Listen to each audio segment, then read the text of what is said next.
C'est une bataille d'images, de symboles. Hier, des stars du tennis ont posté cette vidéo devenue virale. Aujourd'hui, on pose les raquettes et on lève les mains.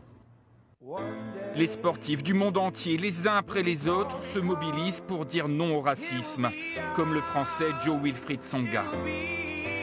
J'ai été régulièrement confronté au racisme, dès ma plus tendre enfance d'ailleurs. Et c'est vrai que ça, c'était un peu la tragédie de trop, et ça me donne envie de parler plus fort, de crier ma peine. Hier, après Kylian Mbappé, c'est le champion du monde Paul Pogba qui s'est exprimé. Je ressens de la colère, de la pitié, de la haine, indignation, douleur et tristesse. Dimanche, le meilleur basketteur de tous les temps, Michael Jordan, a lui aussi pris la parole. Un événement. Il s'était toujours refusé à s'engager politiquement. Je suis aux côtés de ceux qui dénoncent le racisme enraciné et la violence envers les personnes de couleur dans notre pays. Nous en avons assez.